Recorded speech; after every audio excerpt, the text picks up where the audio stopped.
Emo chama kwa babio Adom TV suni oti en kasempa 94.7 FM. Me da say Saudi Afide no ato na wotwe dwumadi me mende bia ye de bre o hye so. This is your most authoritative news and current affairs program on television in Akan especially. Enti say de bre wa na say ye nan esi so.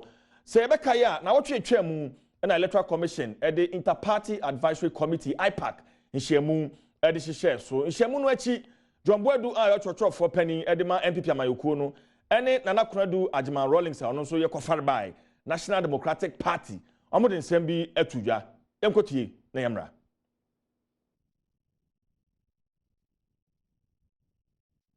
I am sad that this country is moving backwards again. Now, if we're going to be able to arrest this, then some of these very topical issues have to be, addressed. The issue of voters register vis-a-vis election and voting, stroke democracy, are all interrelated. We cannot say that we're going to have credible elections when it is clear that the electoral process is flawed. Once it has been discovered that some pictures were actually scanned and pushed into the register, it already flaws the register. Totally flawed.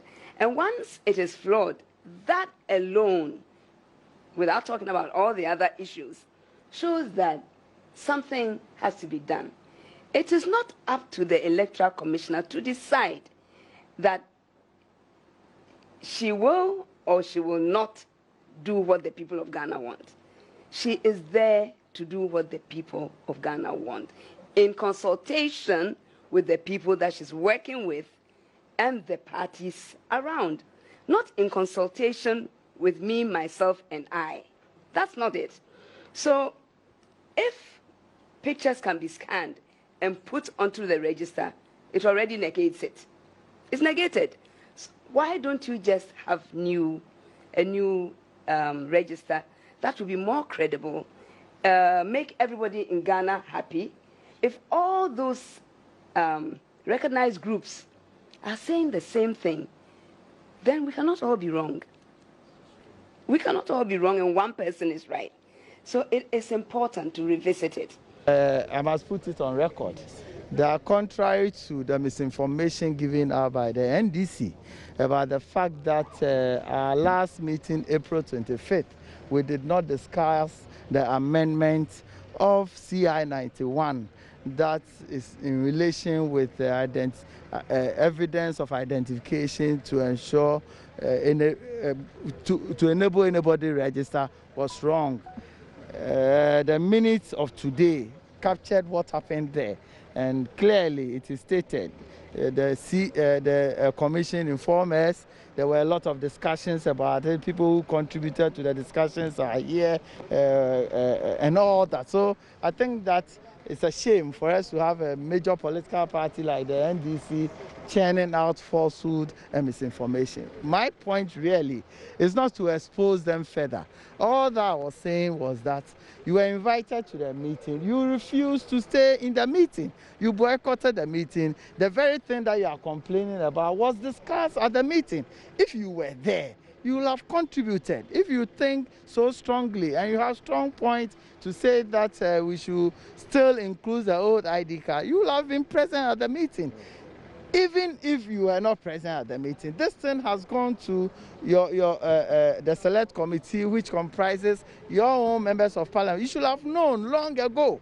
You won't sit down 2 months after the fact for you to come and hold press conference. So the intent of what the press conference they had, assuming we are even taking what they are saying, is for us to withdraw the CI, put in another CI, and get Parliament to sit for it to run for another 21 days. This is clear distraction, and I think that the NDC is not interested in this election unless they don't understand the impact of what they've done. But did you get a sense that this meeting that the EC is still going ahead with the exclusion of the voters' ID as part of the plan registration exercise? Yes. Was that clear in this meeting? No, but that is what is before Parliament. And this is not a question for EC.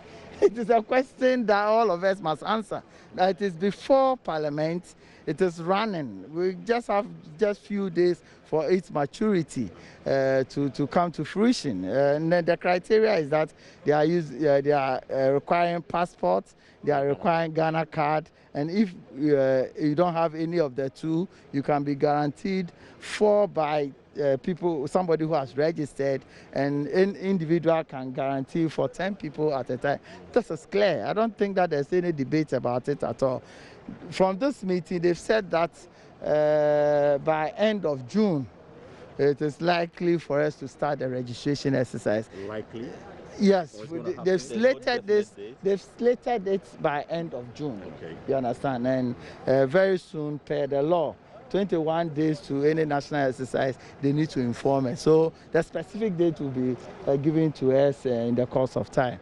I disagree with the position that they will do a mop-up in some few areas that they think that they were unable to do it. Because if you consider, and if I want to be political about it, if you consider the number of people who have not yet received their cards, Central region, Ashanti region, Eastern region, and Greater Accra alone constitute about 68% of those who have not received their card yet. All the other regions, 12 regions, constitute just around 32%. So if you want to talk about connivance with NIA to disenfranchise people, it is we, the New Patriotic Party, that will lose a lot. Because if you have 4 of our strongholds, Central region, Ashanti region, Greater Accra and Eastern region, constituting 68% of those who have not yet been issued their cards, who should be complaining? It is the New Patriotic Party who should be complaining. Then isn't there enough grounds? Wait. It is the New Patriotic Party who will be complaining. So for anybody to think that we are rather in connivance with NIA begs the question. I don't think that they even understand what they are talking about. If you come to the number of people who are qualified to be enrolled, who are not yet enrolled, if you take these 4 regions in question, Ashanti, Eastern, Central, and Greater Accra, close to 45% of the total population who are qualified to be enrolled, who are not yet enrolled, comes from this region. To the extent that over 1 million people in Ashanti region who are qualified to be enrolled, have not been enrolled. So any attempt by NIA to do a mop-up without doing a mass registration will not sit well with us. So it is, yeah, I'm telling you, so it is not, as for the NDC, they are only making noise. Maybe they are aware of this, and because of that, they want to just make some kind of noise in order to stop the NIA from doing mass registration. We met the political parties to tell them our line of activities for the year, with a specific emphasis on the registration. So we told them that we were going to start the registration last week of June and finish by the last week of ending of July. We were not specific about the date, but last week of June. You don't have a date for the registration? We have, but for some strategic reasons, we said that last week of June we'll start, then ending of July we'll finish. We are using the clustering system. So the polling stations will be grouped into groups of 5, and each 5 will be a cluster. So what it means is that if you have a district has 50 polling stations, then that district will have 10 clusters of 5s. So what it will mean is that if you take one cluster,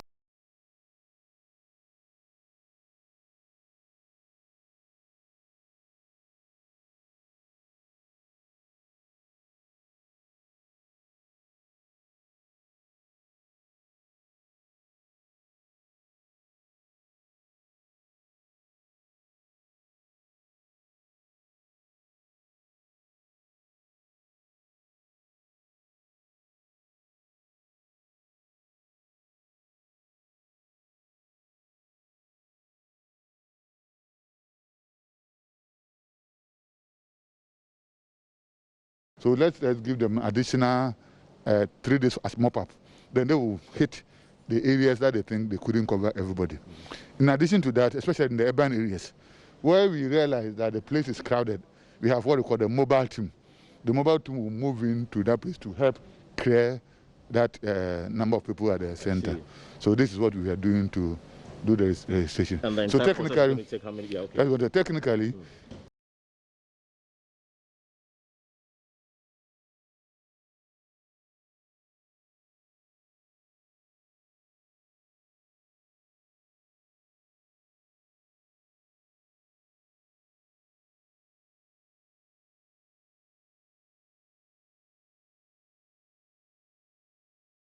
If you have the Ghana card or passport, you will do the registration. Once you finish with the registration, and your registration is not challenged, you are given the card. There and there, you can also guarantee for up to 10 people. So using the snowball effect, the two of us will register. We can guarantee for 10 people simultaneously. Then the 10, immediately they also get their cards, can also do the guaranteeing.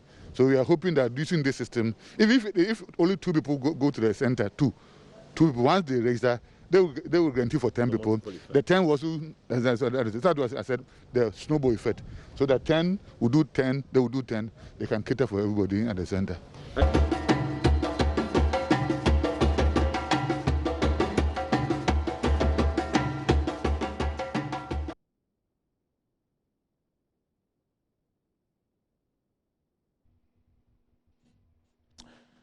I'm not quite bio enti ora John Boadu a church for penny by MPP amayoko no yekotie nsema odi tuja right after IPAC in Shemwa womo ekoye and afin so Dr. Sribo Kweku oye director in charge of electoral services electoral commission and so edi enchemu bai but yamra studio hana fe yemehye enkomotwetwe no ase honorable Eric Opoku NDC member of parliament Esunafo North South sorry Esunafo South what can I say honorable akwaba and what do you want here?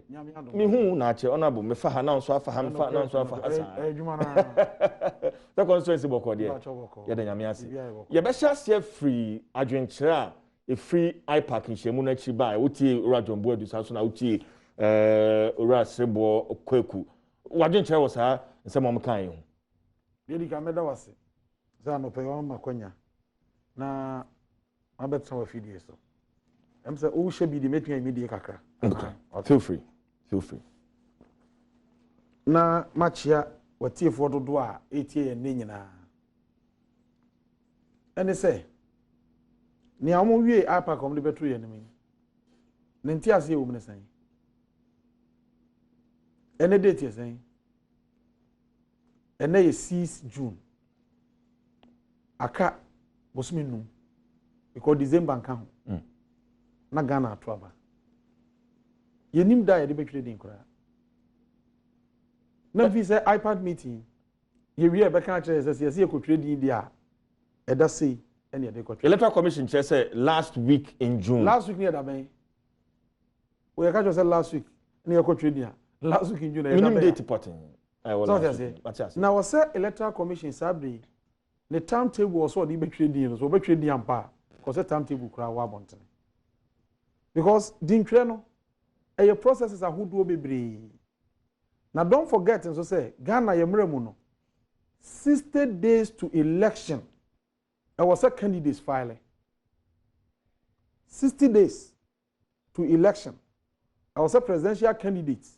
Nina will be a filing. I was a MPs. Nina will be at me a day a filing. If it's a free sabre no con, I was say easy or to printing the ballot papers. Now I prepare for elections. Until 7th October, now was candidates will be a filing. Until register here, you can once a week. So also create new register. Abroso crown 7th October there, it should be ready. A broso pe a trust 7th October, what creating mess woman. Because the Oko for president no. I was say obi propose no.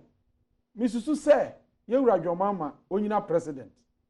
Say nipa na wo proposal no e wo so ye registered voter our card na the card no wo gi a wo hwe number na o de propose ye na wo ba ko register mu no na say di ni ye dey ewu and san when your seconders one way best second say ampa sa proposal no ye gitum one so you know be abe use na ID card number and also when you register no now they are reference I say eno ano no sa na parliamentary candidate bi obegina bia so ne de no ese say e dey eye enti na ye 6 June every 6 June ekosi 7th October ese say Ghana register yes see yekotwe trading no e ye ready by be see ne ye nim da ye de ko ha se a trading no enti wo so hu say ye wo problem now every ne ekosi October no one time a ye wo to compile a new register so also compile register every 6 June ekosi 7th October e June July August there's 3 months and also the tray sa register no is it possible is it possible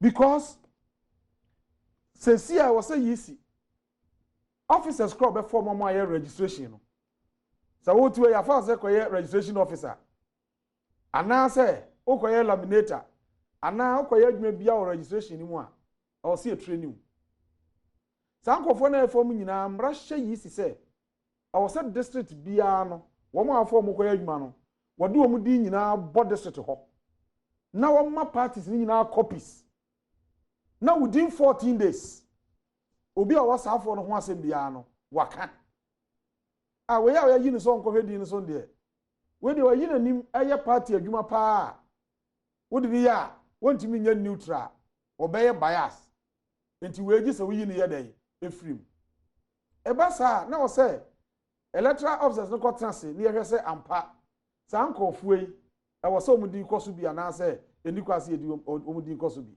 eno for 14 days I was say adwuma we yetimi ye within 14 days na also obi be objection na obeyo eno ye registration officers na ekoye adwuma na keke but isi che say we're training 42,025 officials awmoba be say adwuma we're training wo mo no as I say what they one din ekobo assembly ekobo district electoral office ho now my political parties na interested parties no obi anya copies of the list now for obi or objection be one crofo na ye do mo ko di say adwuma no ho a we raise within 14 days okay o raise I was say sankofo no ukodi asem no hwe say ampase de omo ka no eye no kra na asa nya dey enye no kre and also be take some time and also take some time okay ansa no akodi ntwe na nso so edintwe no so a wo twe no uguso a wo twe na amanfo of challenge forms no say mehu say wo aba betwe odin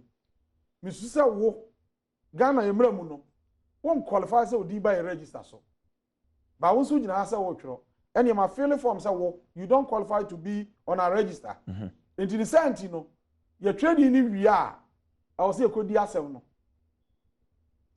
your district review committee anim na panel ne transfer hwese ampa we wo say ni din ba so bi ana say eni kwa say ni din ba so bi say di asem no na panel ne say da bi eni kwa say ni din ba so bi na wa antiase a osa wa another option and your regional review committee obesa ya appeal ho am ye din asem and also will take some time and san ye di asem ni nyina wie anya sa din a ebekọ provisional register ni mu and them run say the electoral commission over 3 months tenio from that you throw the wie no within 3 months and also electoral commission will produce the no provisional register as the electoral commission way or your limited registration 2019 we now also provided provisional register no majority as after we limited registration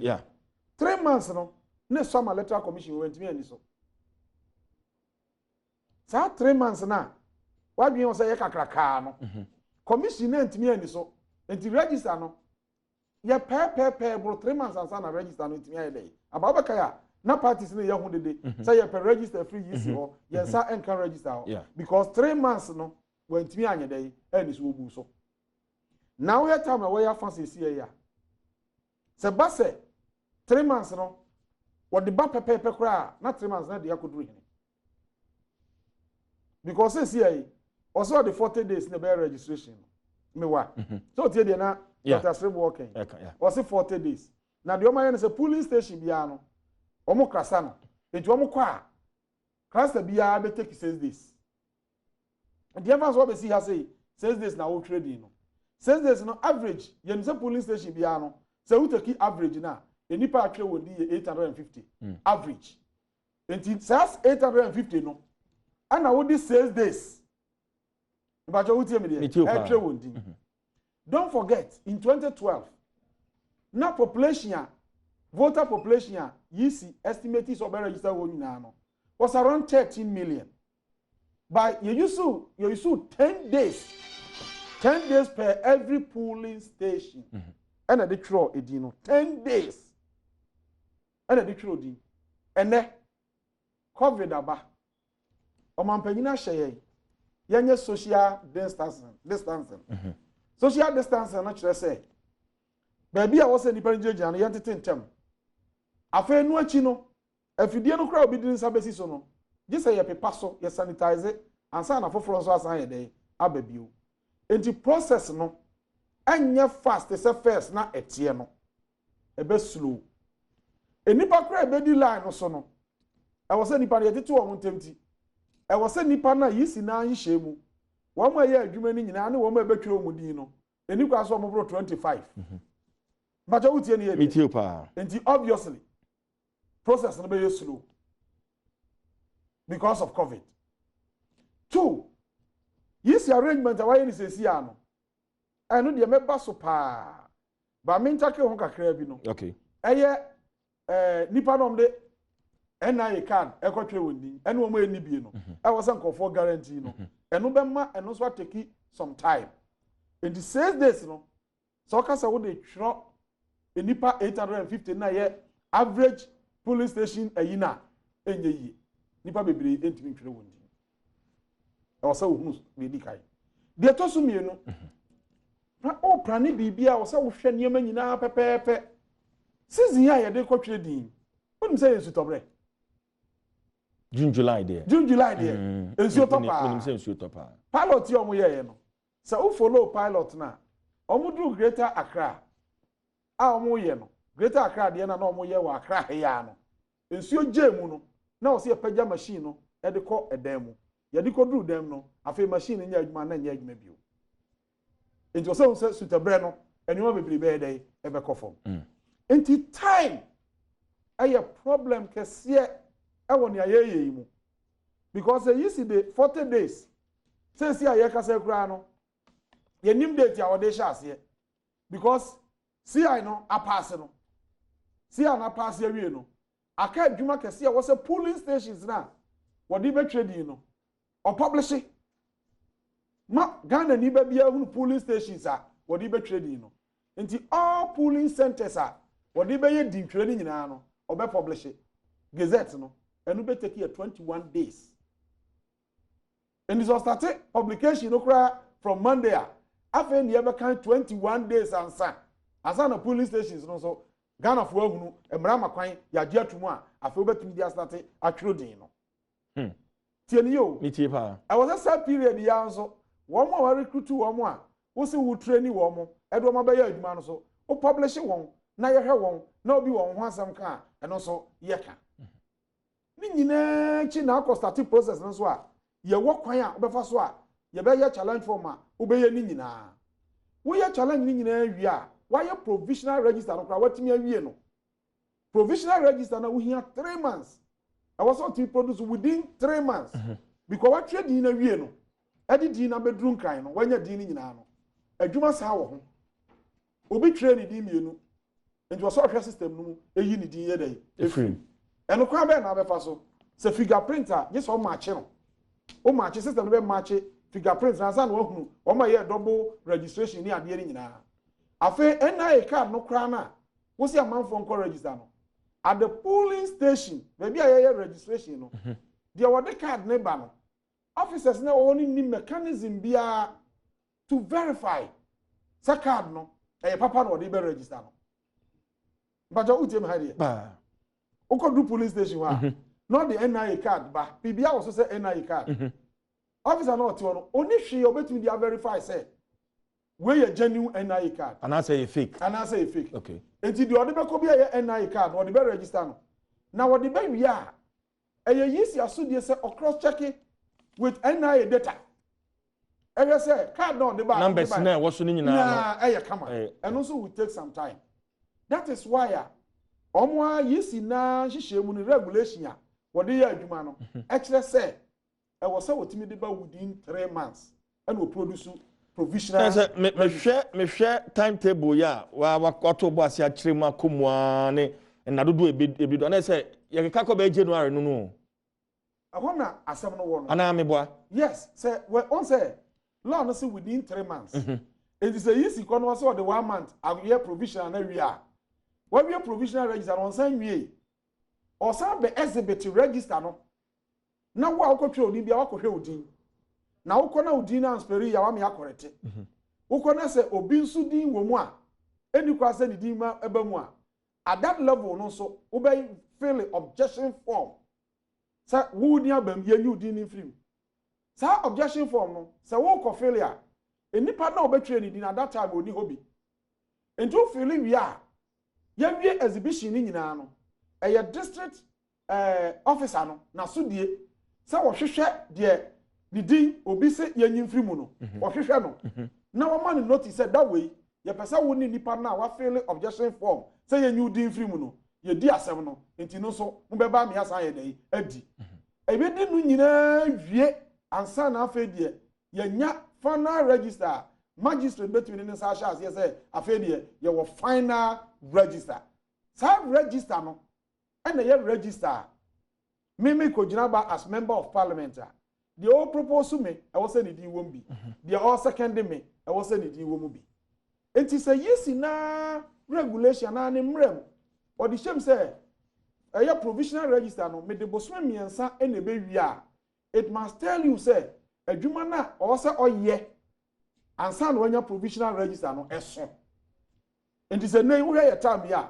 that 3 months no unya but honorable the isi no ase wa ya na dwene ebia na ne nice bibi so o se wa ya ahomboa obetimi a compile new voters register within all these timelines send wo actually yet me man benefit of the doubt I decided there would onipa nkwa to chacha. This is about Ghana's democracy and your democracy no if you see a chance ye nyina no de ye hunu nei ebi nto ye da se wunsa if you 92 ebe nyina wote ase afi ben na Ghana ekoto aba aka bosumi num ama ya to aba na afi ne yekotwe ni bi ato ye da dabi ebi nto ye da bisada e ma wure mfi se ni aya to ye bokra twodi no e ya na enyamfom so kakra ye dai ewu because nipa no doso adwuma bia so wo ye no anto bo a ya na homfom so no ye dai e doso this particular year so yes some register at the new technology aye dai aba enfidi fofora this wo ma ekoye ho adwuma no kra no obi amfa sa afidie ni bi nya adwuma ni bi da afa no de sa afidie no so koye adwuma foforo enti time ya wo de to so nei tie ama ya koye sa wa ntimi bi si kakra bi na wo say ye twikoye nim kete na je say o man ye nya problem enti nya say metumi aye ni after all yisi obedi akomia no say yisi we election kese say wonya bi da ya kan election kese a ahia because assembly elections no eso chan we because no nipa wom doso but pressure was our election we mu no eye presidential and parliamentary elections no enya pressure da for enti wo di agro kete wo do man ni nyina benya accident. Honorable Eric Opoku, Member of Parliament for Esunafo South. And meneno twetwe enkomo. But etiefo mo de beche kakra in a technical challenge kakra dwumadi no mfitiase no a obekaya mekan say yene the national chairman for the New Patriotic Party Ura Freddie Blay ewo enkomo twetwe into the honorable o de beche me na yakotie sa enkomo twetwe no ye ba yebeje okran so wadwen kire ewo ho na mom etiefo nhye ne so ahwefo so nhye ne so say na dwumadi no yebekọ amanabro 10 a.m. Inti mo share no so sa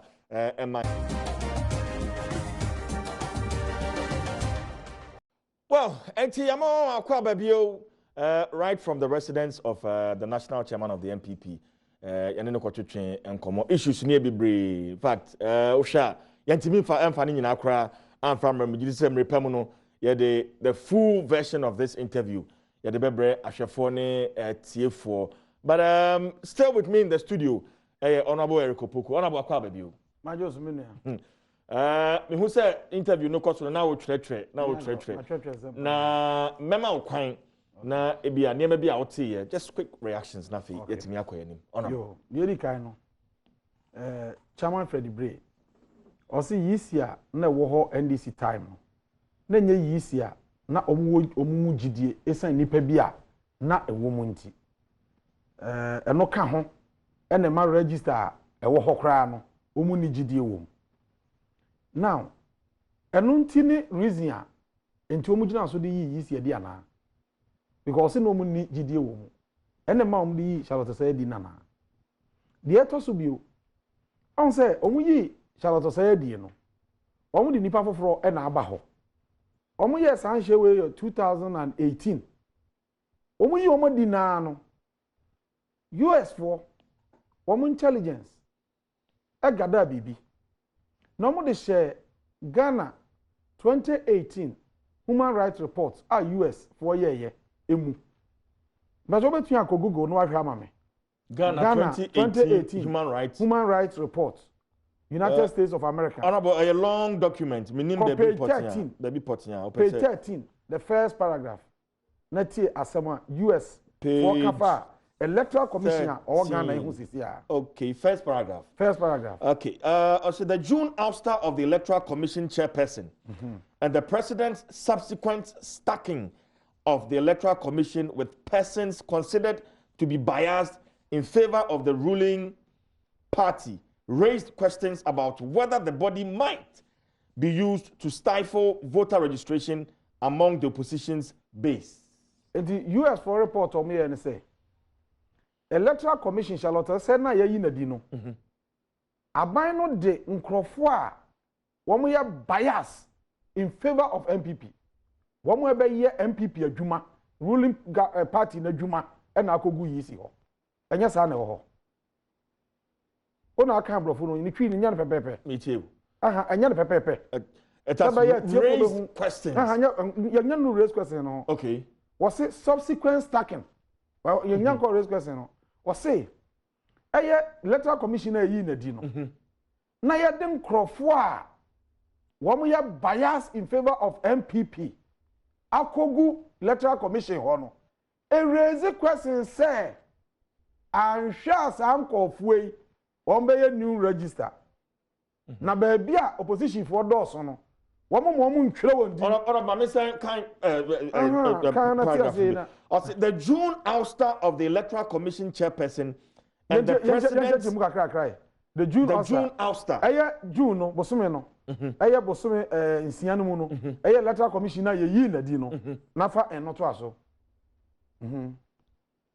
and the president's subsequent stacking of the Electoral Commission with persons considered to be biased. Na omampanyini eto aso edim krofo a uhu wan say wo mo ye bias ebe ye MPP adwuma be ruling government adwuma considered no any uhu wan say no no considered no okay uhu o mo say no enye different from wo mo ye say bia honorable me hu say wo ya igbeni ana say wo ye in favor of the ruling party raised questions about whether the body might be used to stifle voter registration among the opposition's base. Enti ye omu ye die na ye pointe sa Mensa ne nkrofo ya no.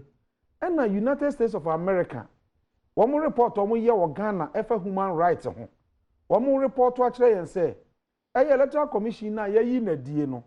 Ene wo mu a ye de abaye ye hu won say hwe wo mu a on be ye adwuma ma MPP hwe on be ye new register na nhwa de on be yare say opposition strongholds no wɔn mma nkurɔfoɔ ntwere wɔn din na wɔn ma ruling government no so na twere wɔn din. Wɔn yɛn ntumi nkasa yɛ perception. O fa sɛ perception a sɛ wɔn saa na wɔn te aseɛ te a ɛnyɛ hwee but ɛwɔ so ohun sɛ United States of America yɛ electoral commission bia ni hɔ a wɔn ayɛ statement sɛ yafa ne ho da. This is the first time. Nti ɛkyerɛ wo sɛ electoral commission a wɔwɔ hɔ yi wɔwɔ adwuma yɛ. Na meba ɔkan wei 2018 report US for kan wei 2018 ɛna yɛ gu so ba 2019 atwam 2020 electoral commission sɛ mɛtwerɛ din foforɔ.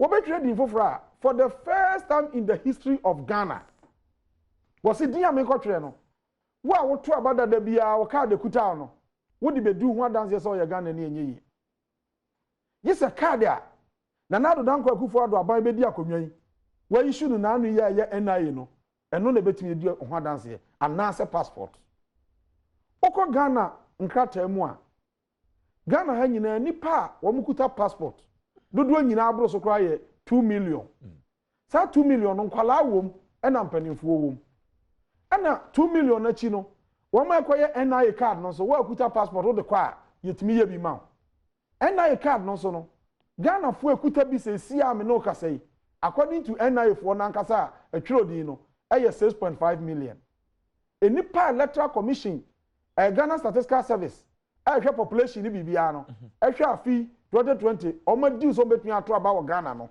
ɔmo kɔ 18 million emu 6.5 million ekuta cars na sɛ wokɔyɛ register bia nso a ɛyɛ the right to vote no Ghana constitution under article 42 ɔsɛ Ghana ni ba bia a wadi mfie du nwɔtwe na nadwene mu da hɔ fan bia no ɛwɔ sɛ wɔto aba enti yisi na so die ne sɛ wɔn mo a ɛwɔ sɛ ɔmo to aba no wobɛyɛ register na ɔmo di ayɛ dɛ akɔ so bi sɛ krata yɛmfa nkɔdi ɛho adanseɛ nkɔtwerɛ di nto aba no enipa ɛwɔ bie no enipa ɛwɔ sɛ to aba no mu half koraa ni bi internationally wiase nyinaa nea yɛn sɛ sansa abato yɛ right nti sɛ yɛ twɛ din a ɛsɛ obiara di kɔ register no so eti countries bi wɔ ha ɔmo yɛ automatic registration mpakyɛ wonim saa in UK yɛwɔ wɔ UK a onkɔ yi si hɔ sɛ twɛ mi din wodi 17 years na no your right say 18 woto aba enti your electoral commission bebra krata say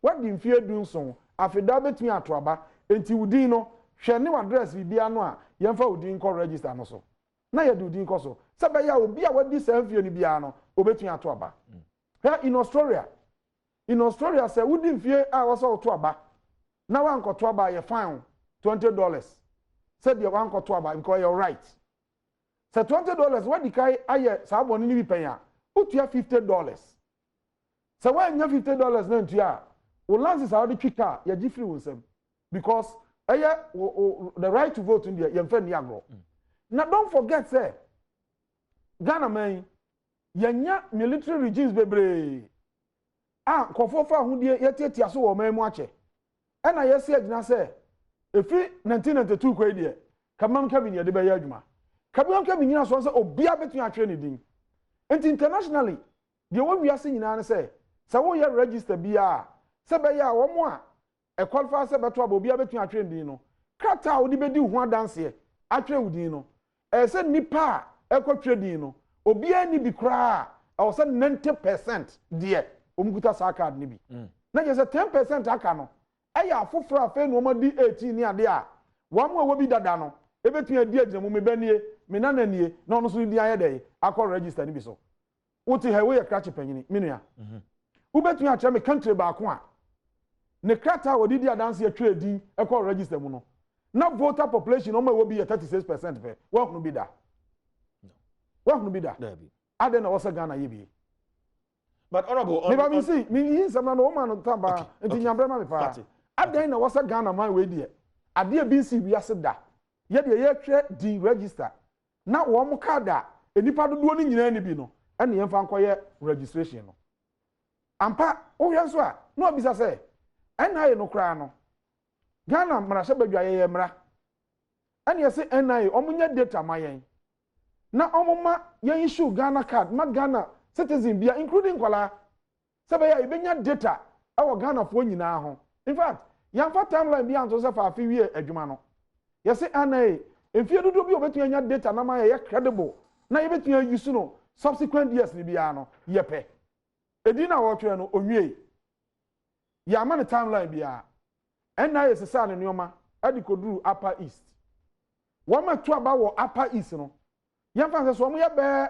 500,000 bi kura 700,000 a enkwala nyina aka ho omo bro 1 million o twere 24,000 dia na wa sesa wo fidi afri ho no o prentama ko hen because bian kan to card no ye de ko trade dia to aba ye se compile register maye ye nya data issue card na ye nya Ghana card ma Ghana fo nyina citizen e die ne ba wadwiri mu a o call region ni mu timeline bia na so pressure bia na so we are 24,000 after on ye free ho o ko do upper west we are kitwa bi sa less than 10% 5% kura nu na asa on ye free ho no.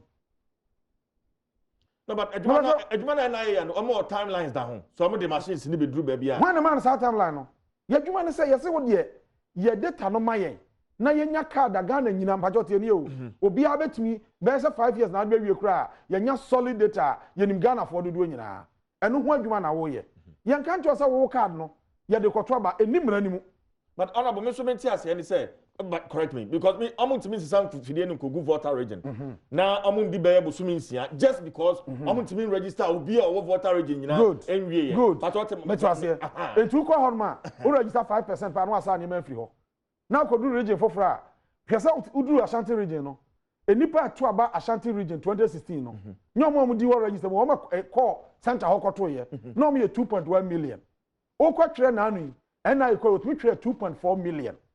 But we do upper east, any upper west, no, maybe we try 45,000, maybe we try 24,000.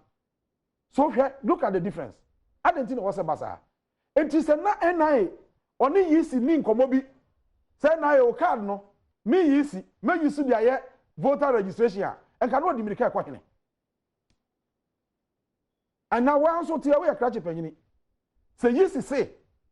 What the NIA card ebe trade ya NIA card no so fe no otwere one NIA phone ni nkomo emisa card de o ma ya koduro o misa ontimi nya no ana me che say o da bi ontimi nya no plus ye ma obi an hu say sabe ye discussions amanfo beti ase yi me say yes say me pesa me trading NIA another agency a ono so tax for a o ye cars Ghana cars enti yes ba na dwum so obe use NIA card no one NIA for any hunkomo. O say you bet me say NIA for so far. Much trade to say.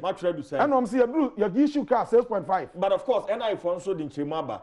Say because of COVID break me at the anything after COVID I'm say who release grass say na o try be room ya almost come back to field.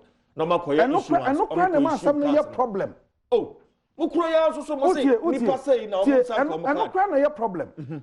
The entire problem ne say say see ya no ka say ye ko trading what you say and na won so ko ye card a afi na card no ko ya de o ko trading benya bia ye dey e de akọ enya bia na ye won fidi a all the regions between akoma trans busumi ya ye say ko trading o was am fidi no won ma trading no kra dada no bebre ka so mo nsa nka sa ka so no tie e fe no so de koma no e no problem so chain ni nyina. Oh, say my trade din o card na e crowd. Brahana beje o card. What kind of simple. O trade din no. What the station akosi akurase. Wa ba betena ho, wa trade din awie. Ne card yan fa man. Card no de soma man komana enye yi. E da wo issue no. Yi se nipa na betena ho, e ma o twa na nim photo. O san fa ni fingerprint. Ansa na watimi activate card no, e yi card na ye dey, e de ama no. It's now the center no kosi de capital ho no ma.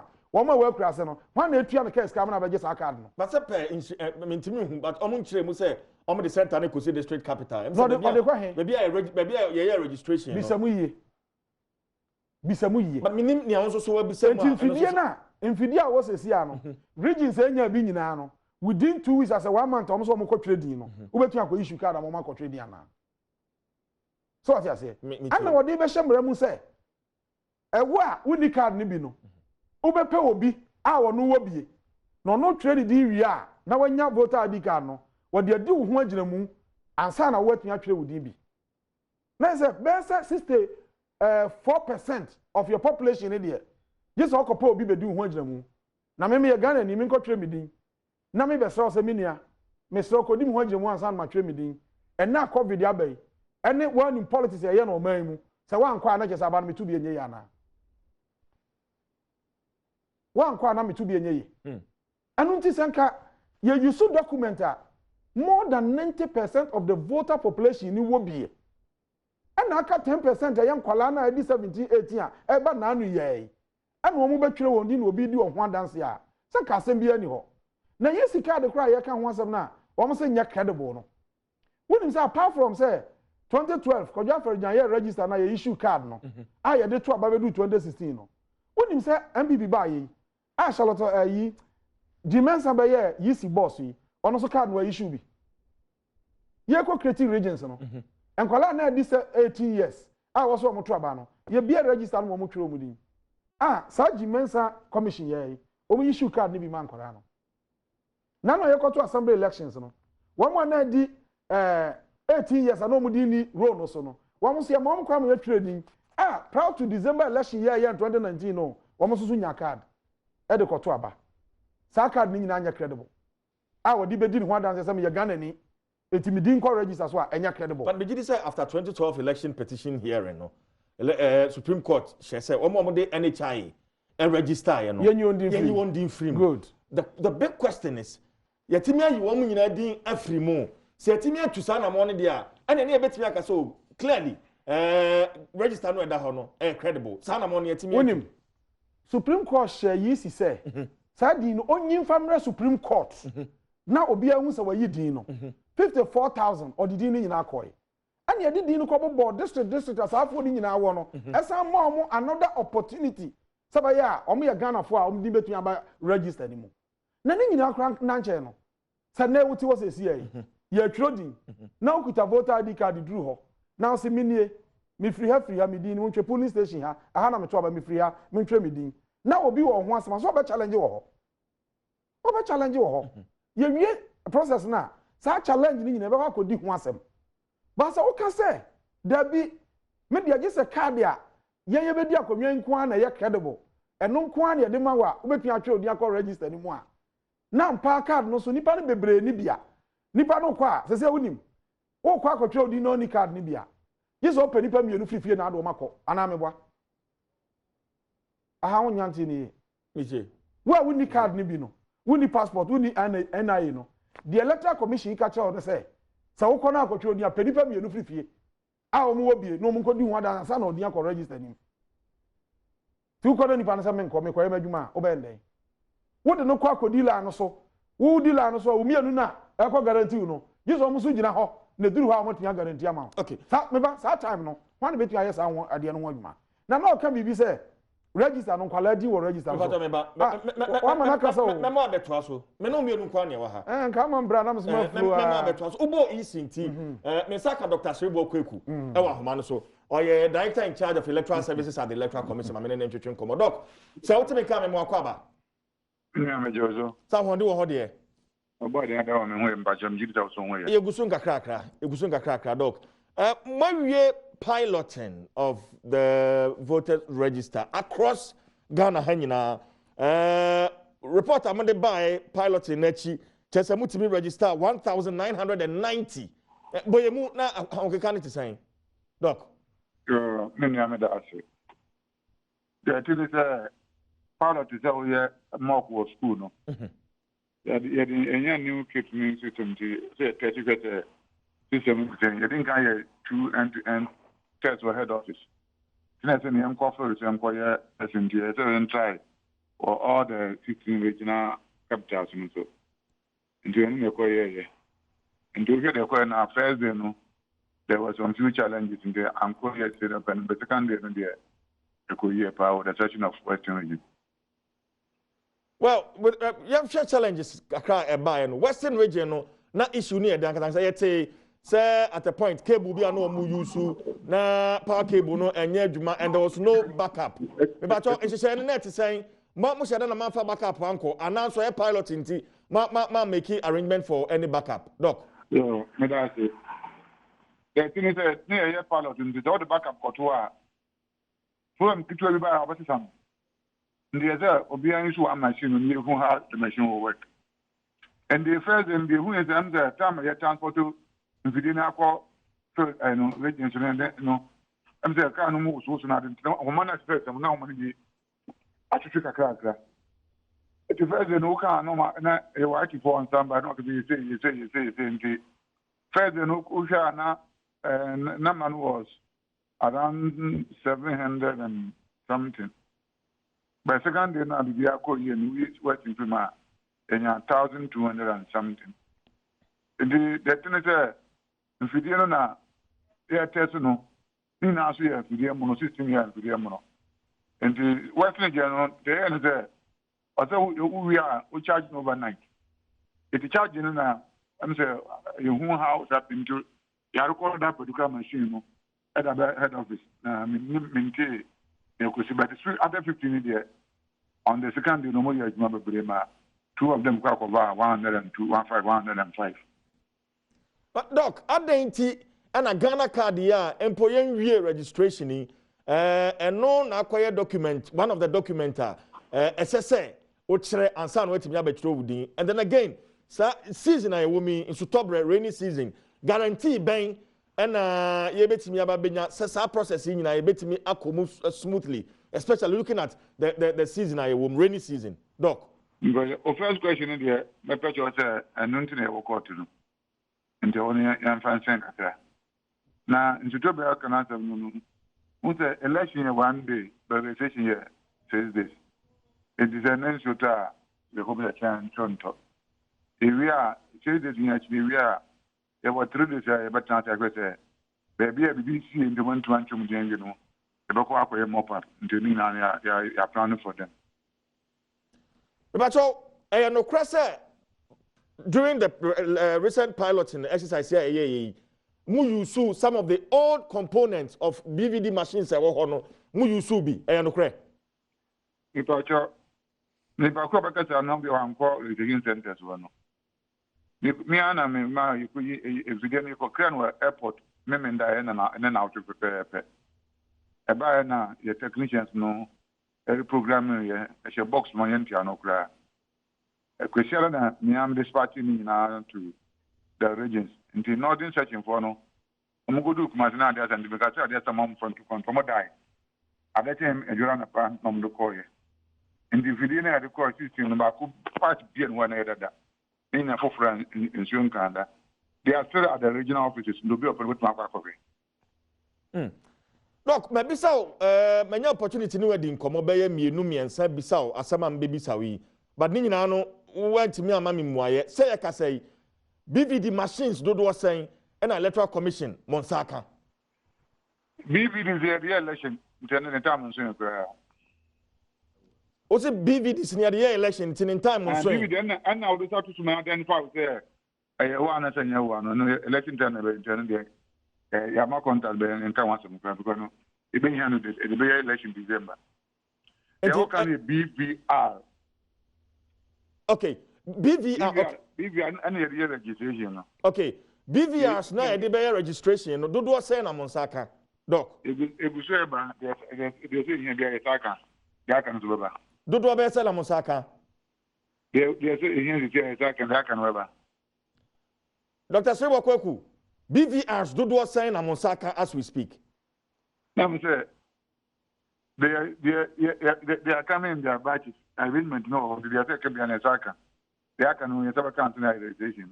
It won't mean far number, a figure, and to do Monsaka as we speak, as a commission. No, 1 person or the Betuja, and now 1 fan to Ja.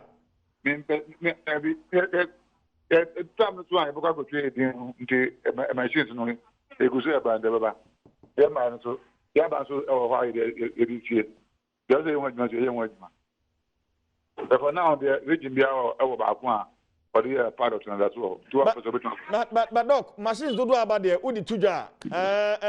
Na yede, Doc. Oh, yeah, na decided to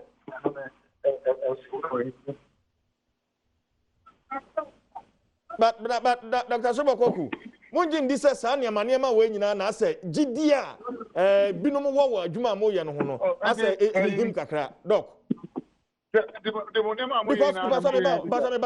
Doc, say I can say any man say last week in June and a betuaba timetable I de betuaba no ye nim the number of BVRs are about so and also so acquire BVRs with the tuja and na asemwasi doc.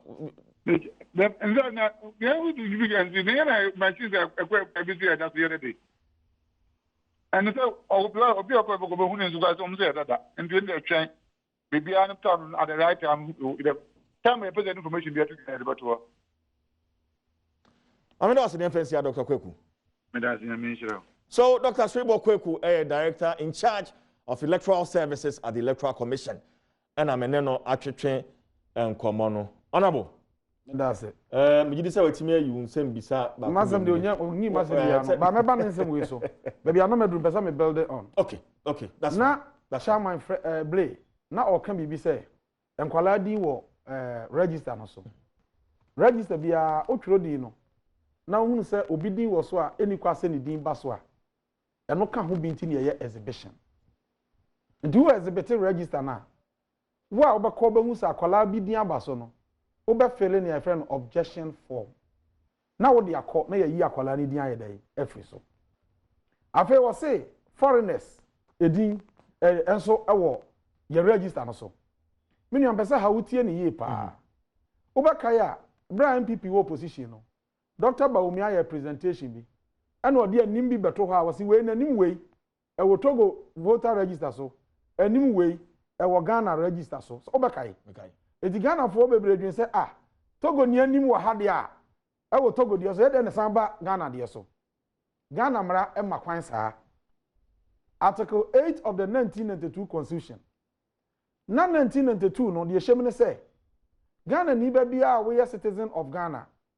So we didn't fear duonu baako. Now konya citizenship of another country. Just a Ghana citizenship no the to. It's not Ghana ni dual citizenship. Inside Ghana ni na san ya American ni ukuta American passport kuta Ghana passport a. Won't mean twaba e wa American and some twaba e wa Ghana. 1996 and a Samra ni yesesa no. They say Ghana was dual citizenship. Enti obi wo ha wo ye Ghana ni osan ye Togo ni. Sa Ghana ni no osan ye Togo ni no. Se Togo to aba as a citizen of Togo or qualifies to aba Togo. Se Ghana to aba as a Ghanaian citizen or qualifies to aba Ghana. Enti o ko hu ni din e wo Togo de no so. Na sa be hu no Ghana ha de no so a. Eno nkyere se Ghana register no hokwo wo so. Mama example. Unim Ghana for na wa America no. Ghana for to kwa America no. And one more UK no. Bebre your citizens on kuta ho passport. Yes. Anamebwa. No correct. Omo to about ho. Emra no mo kwa mo san to about Ghana.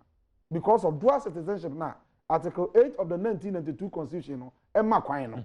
Unless ubetu approve say ni din will register so ba onya citizen of Ghana. And anwa basaba we see Togo na combine no. Ghana nadmo at the trucks in Yane, say Ghana for be citizens. I will Togo come the woman. Yakomo Modiani Edi. Some citizens know Togo no. Some here Togo so citizens are on the trouble with Togo as an to about. Into that statement no crowd here, a year idea yen canon. And a two, or some can say be, or say piloting no, a successful. And also now Dr. Sribo or can't want me. Me wa. Now is the MPP ne letter commission. O man some ne ya ba kope. Omu nyina kan sem ba ko. Say e successful. Now, medical culture say Greater Accra ha. Eye the Edika Foundation we. When him say yeah piloting. Eye bra yeah 2012 elections no. Yeah new register no. Tie piloting na ndie ye ndie. Region bia no. Yeah two centers. Yeah, two centers. Yeah, back urban area, and yeah, back rural community. No, because the Hoyana network problems in the maybe because of into the core no abehu say we ya no hwa sign the bakwa akwa dey akowie. Yentie 2222 and you who say and from so say between aba ho into the year obenya challenges we. Now in their case, omo ye no one. Sabi o sika no, o se region bia wa afidie no baako. Afidie na aka no kra anya dey e mai. Ono agi atumu ha se afidie no kra ye ka no dodo no nya dey e mai. Now yakoya we ni wie no tie report a free regions ni bi ba ye. Onim say ya nya report a central region. Obi koya okotwiro ni din.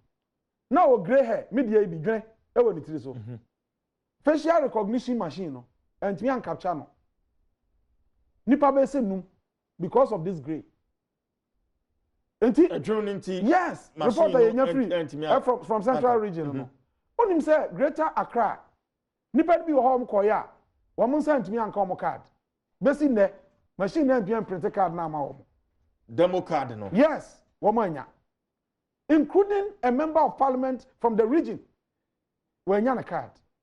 When him say in Volta region, there is suspicion, no. But you tell me there. Me share figures electoral commission, no. There is suspicion abba. Someone use old machines, no. The amount of suspicion here heightened, and they say in Volta region, anybody because of control you're born in now. I'm say, oh, would that well a video so that. Hey, Volta region.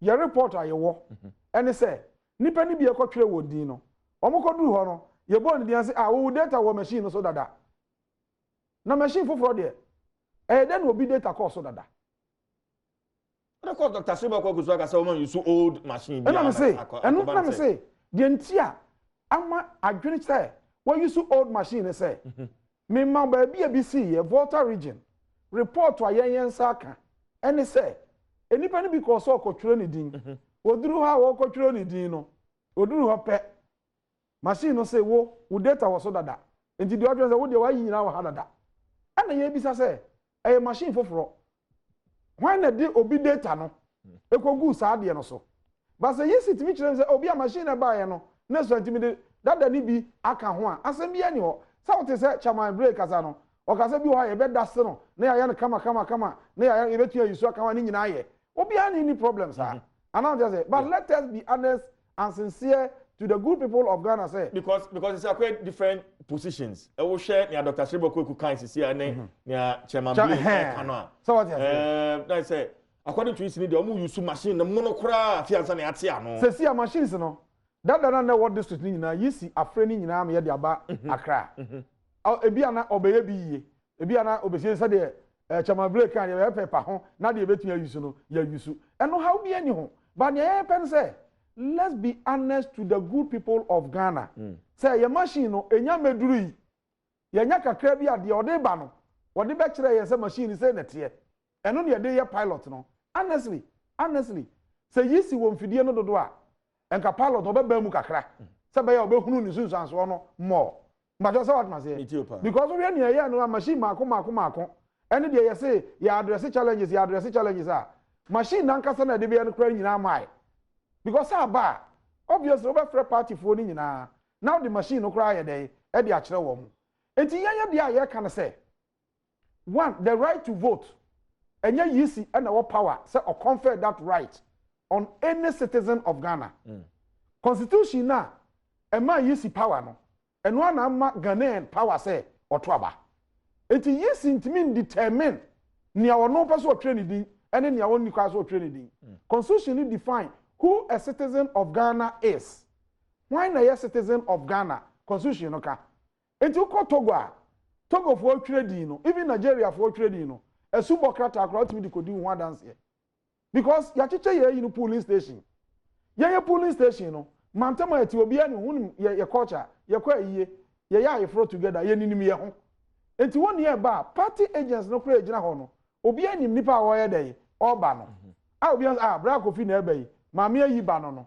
obetwere ni din wa ha ma jo so atma se enti so kuta card ba na card no say card odi ato aba dada no da bi odi to aba enye ya nye NDC so ne so election tin ye kan but NDC ye de ne say democracy way ya bre ho etranse aye pe ya kwa ba lusu and hand over power kama e de man PP so metro so enti NDC nye party a ye so abalusu anase ya weni abada ya testi aba ya weni pen ya lusu election pen but democracy papa ne say Ghana ni ba bia nya opportunity and participate na yen in the minority ye the voice of the voiceless se nipa dodo bebrebe we nyina ye yoma free register na ya nkasa ama wo mo a na ye nipa ben enti dede ye NDC ani ya bring nyina ne say sa nipa millions of Ghanaians a omuni NIA card ni bi no I was so nyina di call register no so now nim o kan say bi ho na person dem e raise technical issue pa na ehwe ni ye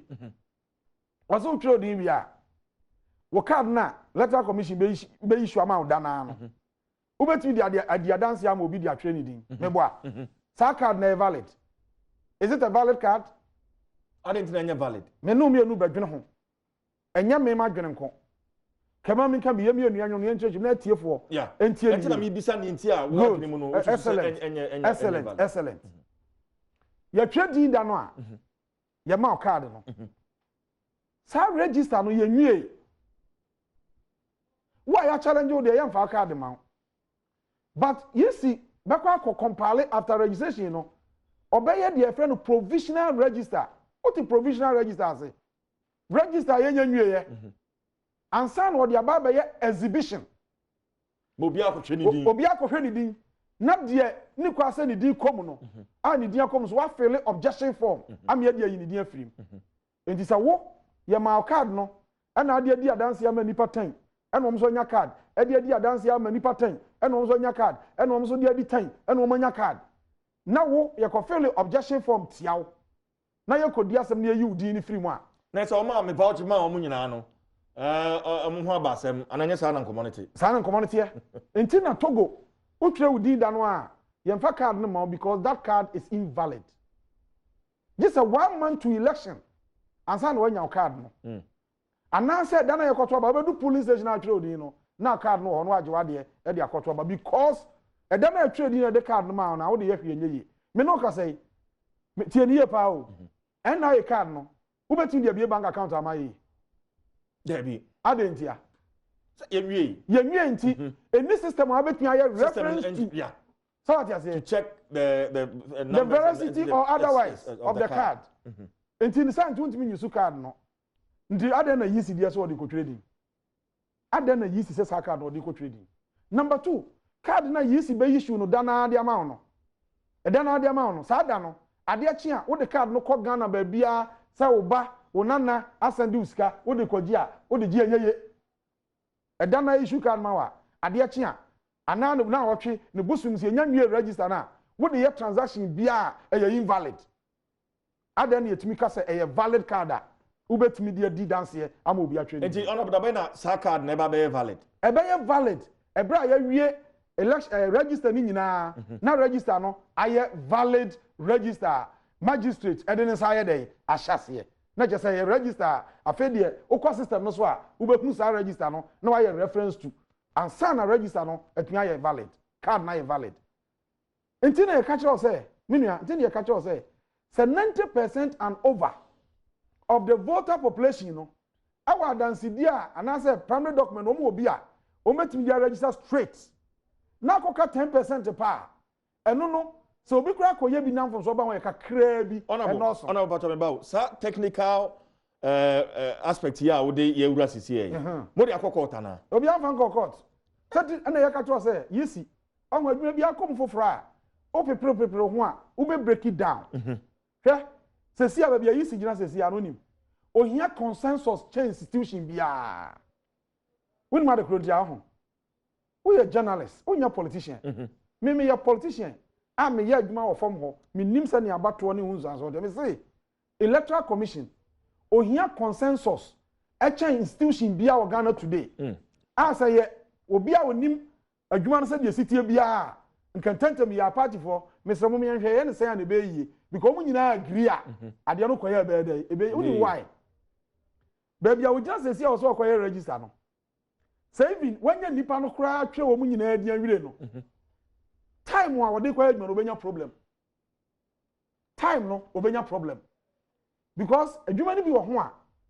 eye emra no ehye time ye dey etoso ni ba jodi ase adwuma ni bi wo ho a eye waye exhibition na wie no obi abeye objection so wo o ma udi ma register because on qualify I was say within 7 days tienio within 70 days desert officer no timi notify ni pakrona we involve no sabaya ebetumi adi asem no wunle na asem no ye di no eho na anye ye beko court so nje beko court say e court a sabre ni nyina no ni di no mekan register no the register is incomplete when you register no and it's a parties ni nyina agree say e kwa we ni fa so be yi a wuduru ba bi atam no we ho hwe enye ya obi anso mpre ma mu time no so anade make count as so you create problem so you create problem medical culture say yisi we yi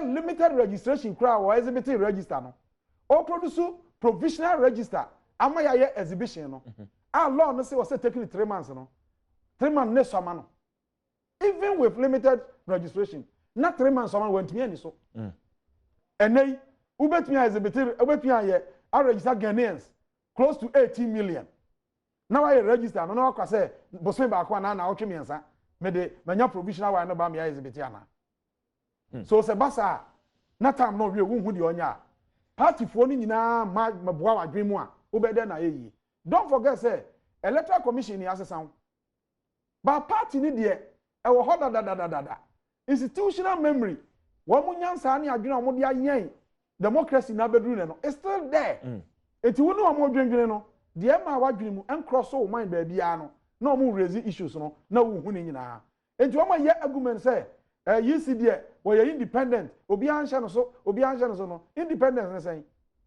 who you adwuma mo mind under the constitution where lies your independence when independence and say obi ntimi shout so such na ye we say but you consult. That is why in 1992 you to about MPP boycott to parliament no there was no avenue anywhere MPP between at one voice our democracy bill because parliament o mini honum electoral commission officers wo monka ho a adwuma no nyede eyi that was the reason why Aferijan in his wisdom at the IPAC by this was new parliament IPAC the interparty arrangement party for between at representation and no there between at bi an no so wa adwen papa bi a ye de koya de animu a ebeye ama abato na ye aye kama many honorable Erikopoku neguso atwetwe enkomo a member of parliament for Esunafo South komotocho no emu aye de pa but maybe me phone lines no na also wadwenche bia of course yete yene chairman Fred Blame komo isi mpenifo nso so yene omo akasa na yewo NDC anemusini nso so e studio han ma yene no atwetwe Come the point be balance and I'm for crowd. But I'm announce phone lines nigga come to us mama. 030221170124. 030221170124. Now also be can come to you honorable. No oga say you be cluster. Oh, you be cabo. Inti you ever say o ko register na ofi wo kura ase. You so ko register kuro foforo so a. Enipa mienu no. Wo betu omo ka ska fi ba bi a wo de o ba na say wo ko du ba bi akotwe onya na akopɛ nipa foforo. Ubetia me no nyina Ghana for na you don't assume say una o moderate program nti o me ka bi na say no kra no also jima baba ma atiefo hu say de e ka na no kra oh yeah and say me wabisa asem me say me wo makura ase me free makura ase akotwe me din wo ba bi foforo police station no e wo ya se ji se nipa mi onu na di magina mu ansa na ma ye Ghana ni atu atwere me din se nipa mi onu ba bi a me kotwere me din wo no kra no e bi a obi ani me enti makura ase for na be kwa akodi madanse no Yes, me tria me keska. Na me sen tria sa mienu no keska. Edo omko ansa na okodi adanse ama me. Now the okodi adanse en kra no is are they under any obligation? Such enchina you so mudi me ho adanse ana. E ba be yi ano Joseph Adams e wo Bekwai. Joe, good morning. Good morning. Joe yentie o. Me ba say bisa opini Eric. Mr. Eric Ekasano. Honorable Eric Ekasano. We were talking about Kase. You see, Jumano S. Freeway, no freeway. We were talking painful. You see, and no more Jumata than I know Munana or that. It's a trial. You see, painful. Yeah, Miss Patonia. Charlotte Tunkwana, Yasisano. Debbie. But when chairperson no kwani asesano. Enti se okase o meja adwen meji we na bre no be omo ana o ba leader santi adwen foforo na adwen data for na that wo. Okay. But my was education way. That say nya omo no omo ye adwuma dada no. Omo ana o ba Debbie. Ya some personalities ni bi e commission ne so. Nti enye chairperson no enko anti mpacho ti sa eno ho no mo ase e mama me ko bodwe ase fatao e bodwe ase fatao salamu alaikum wa alaikum salam ma one so ma me ni enti o fatao fatao ma one so kakra ma me yo me kira se MP no onjina poti rainy season where registration no is very, very impossible because they are central region na mewo they are insuto na time ben no ombenya aye registration no July so better August so better enti mu gina to break time no mo fam kire electoral commissioner say aduma obeye no enye okay but that's say fatal adwin say of all the reasons I'm modern man I think say and ambetimi asomu den pa rainy season no one be no Mahoma so hello good morning good morning sound mun check mame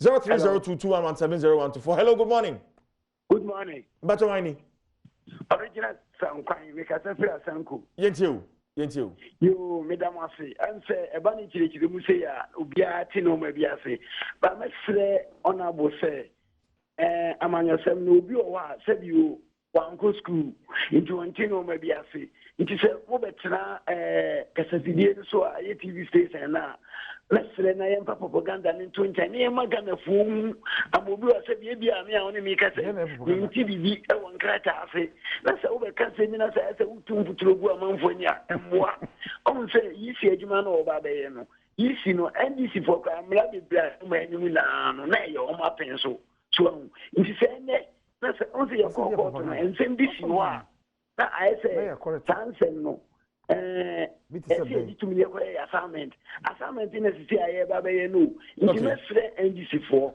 young Simumania no correct ama Yankalano Munimdeno almost share the film the Coban say yeah and Yamin and we be womedia is Mwa and I said you make a crime mechanism so we can't send that's a century maybe woman I had no idea because Ulu are no to find in Bianuma and Yaman Yosama saying the army advancing.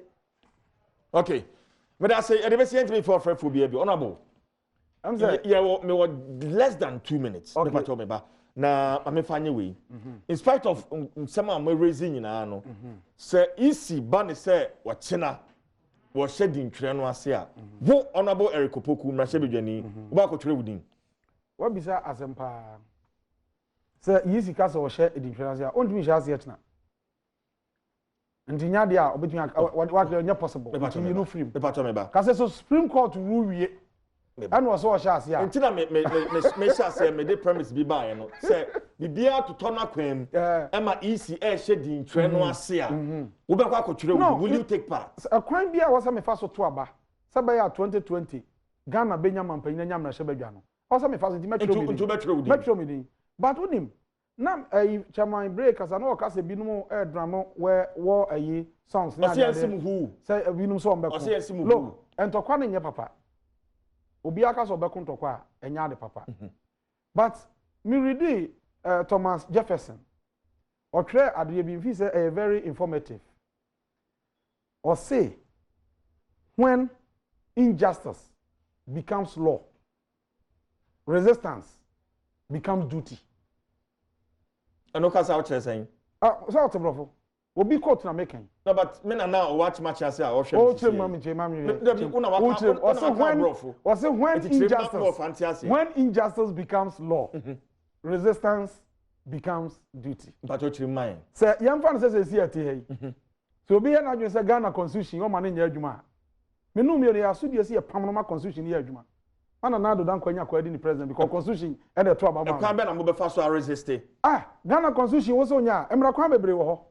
Resistance yes emra kwa bebre wo ho. E dey make just say when injustice becomes law, resistance becomes duty. But when they no come rebi asem no look mama kan win look emra bia ya twa no paper so bia no you have every right all the year adwuma. Okay. But any leader who exercises technically permissible authority to the fullest extent is an autocrat. On that note, ma yamfa NC Honorable Eric Opoku a member of parliament Sunafo South. My guest in the studio. Always a pleasure. Me say ya. Na many aje. Me the CJ Force and we share on Adom TV so and out here Kasempa 94.7 FM and the production team led by Ora AC Ohene, Welbeck Ampedu, Joshua Tigo, and Johnny Alasani, Abdullah Awudu. Team ni na solid team.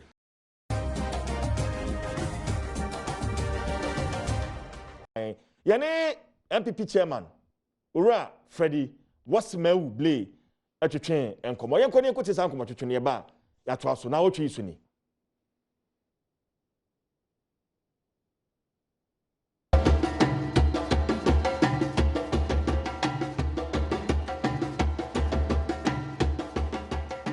ya mo akwa ba Adom TV so ene nyame aya Adom yensa company kese baako former member of parliament Elembele constituency and yeka say ono any chairman for the ruling New Patriotic Party chairman Freddie Wasmeu Blay ono any guest ene no eba betwetwe enkomo chairman me mwakwaba jodo so bichia wechi it's a full office for na wa abe if you are so na kumba obi ajo so chairman question wey your question ba kwa ma person maybe saw pa udin Wasmeu the kind of answer kakra abako sembe na teche chairman awar kakra na amle nipa kura wadomoton na office me na wa akọ prestia ho na ote na mum na nka nsme no ntum nka ne yei na command so don sma fo na wata command so do na mun krofo so bi me fi bi post do nkwa na waka once man broken I'm just for what say some baby look there be me one there was we telegram baby kind there we no I will free man no so bay obey na no look before nebusu afo e bi report gwan it's your friend blay was me we matase it is in back o blay was me nti ohon na was me wu no e be ka ho amaka ho then also what about blay was me that is how I got my name ohon te one na din be was me wu no be ka ho din no was me nyaje ho so was me when you aje ho was me wu me kai pass e call ku Florida bra e koy national executive elections no na edin ni ringi pa was me wu and you never person who the history behind that's the history. That's the history. Okay, interesting. But chairman, sure, almost 4 years ago, na MPP Amayoko no more opposition, and they move abaimu.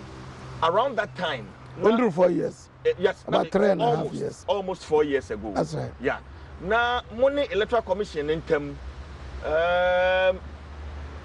Kwa abefa so aye na dwuma na se gidie no shede ani ho papa even though you are ready for abatoɔ no but enei as a table so na sisa kakra what has changed so far as we are concerned electoral commission personalities in may change so it's natural na electoral commission one chairperson no so we change. We believe that is quite neutral. And Juma story and also any. See also any any problem biala. Na nyamoro chachem chere Ghanaians. Na if so one advisory board more advising. Nyame pia sisa. Ma aye no so nyame pia ka de wanyen there on her own. Na ne team on their own if decided, for example, new register what up and down. Go for a kaka once and make it. And then position all the while is that we should have a new register. 2012 till now. We've always said that because we had our doubts as to the reliability of the register. Feel the coffee won't figure Ghana, when you're Ghana, from that one say at what happen now, and we now but what register. And therefore, we felt it was a little bit bloated. Besides that, people who should not have been are on the register. On the register. It's a kind of new register, dependable and reliable. And that's what has been argued. But even then, like you said, irrespective of that position, we were prepared to, as it were, move on. And yeah, party for cutting water, baby. Kind of thing down the water too. See, we did, so far as we are concerned, what you will consider to be our best. We went through the elections and I'm in charge, but that doesn't mean that we are very happy with the register. Although, let's mind you, the Electoral Commission for decided that they will still go on now. We will have protested, we will not have been happy. I see. But if decided to change it, we think it's a good idea. We think it is best in the interest of this country. And therefore, we will support it for us so that we'll be able to abandon lose and I winning.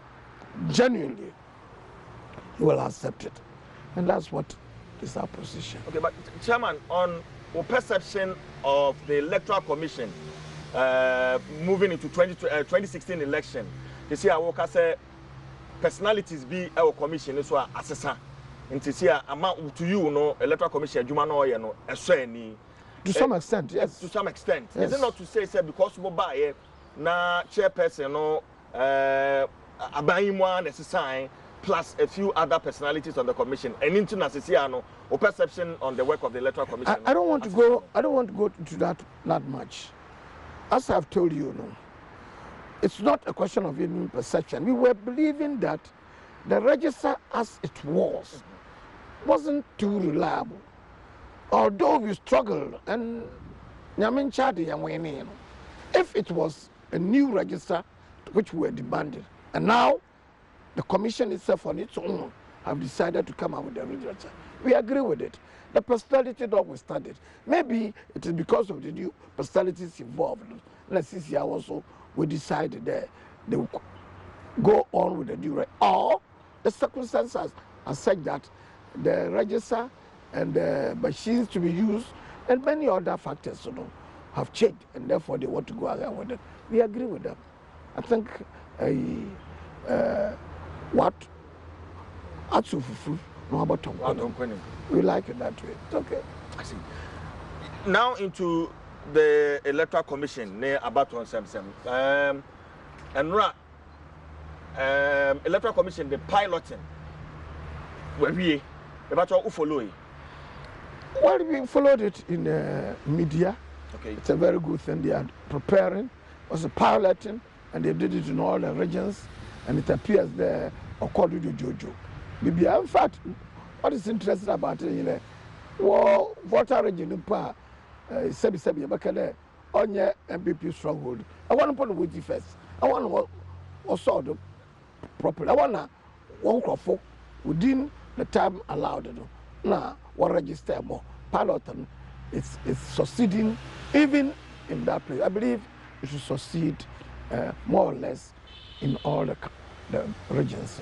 You see, things are going well. Okay, but Chairman, your friends on the other side, opposition, if you say even the piloting has been a failure because of the pockets of reports are in Sakai from the Western regional machine BVD no Juma from the voter region BVD shut it down, so the whole process had to come to an abrupt end.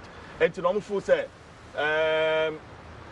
if it has no employee na they back say we are near the general election then they cannot vouch the EC's competence moving into 2020 election anymore. I know Jenny saying it's a human institution and there could be problems one be but generally it was a successful piloting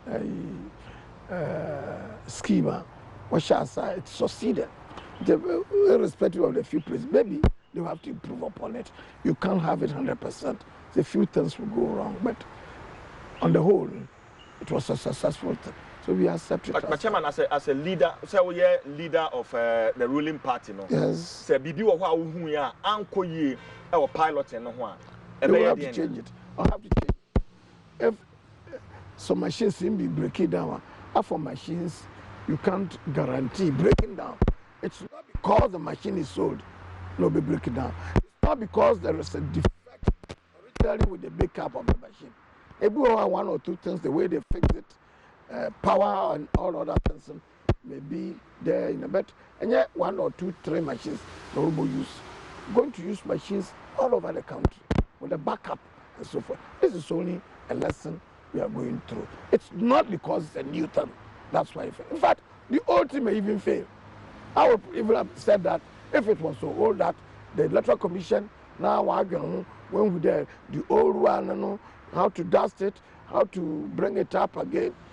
Will make the thing is old, don't go about it, and so forth. We've agreed to it. The new one has become a reality. All we need to do is to encourage them, not to discourage them. We are doing that. Okay, Chairman, at the IPAC level, Hona Motor to Adrian, if about 20 months, and home, it's me who what take part and come over an Electoral Commission, no more attraction, fano, ahumwa, womo aye, especially with regards to machines, womo baby use. I think I never an IPAC for good thing or convince here. Please. Waka China, why am and I to at IPAC level. And yet, in party for good say, other parties are working away, be bizarre. And somehow they will be so they are convinced about that. What they call parliament. Parliamentarians will be someone. When we never win here, Sika obey here, how they are going to do about it. They've also briefed them very well. I think this country is ready for it, except NDC doesn't want a new register. And that's why they are raising issues.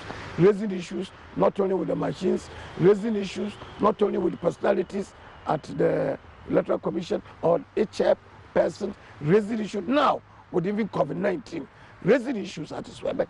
All these things are meant to reinforce their original position that they don't want a new register. A new register also, Electoral Commission, why an argument?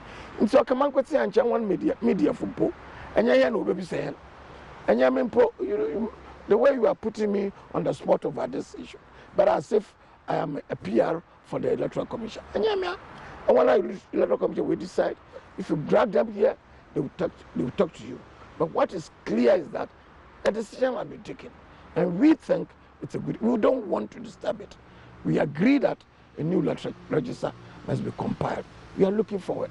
How it will be done, how it will be effective, how it will be reliable, is what we all, as Ghanaians, not merely as parties, as Ghanaians, we should be working towards. That's all I can say. Okay. Chairman, it's also we are running over education kakra. The current CIR, Adom for and CI 91. And Abede. And they fear. Very good. Yes, today it's supposed to mature. Agreed? I said mature and yes. Okay. But one more raising issues. Breeder documents are easy a year free to say birth certificate and the current voter ID card is a year free. The Supreme Court a ruling on it.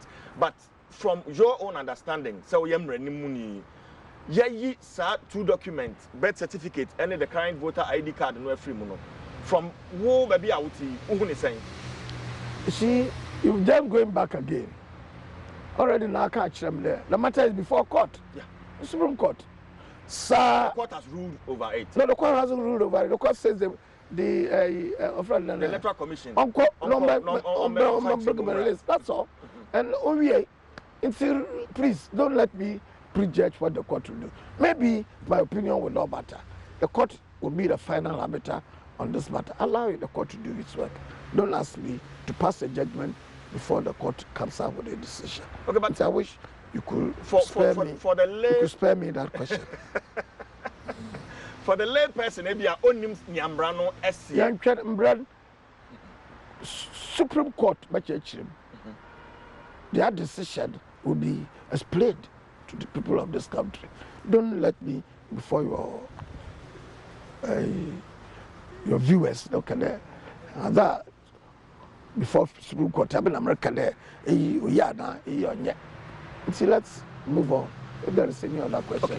But Electoral Commission, Ayahumbwa, said June Busumi Ayewumi, Nnawotwe Chatwo Krano, across the nation, over 33,000 polling stations, or by register close to 18 million potential voters. Ahumbwano, NDC, agitated registration, no krano, omuche say, you've heard comments over a dead body. You are a major stakeholder. Some comments, no, what's here? What you saying, Chairman?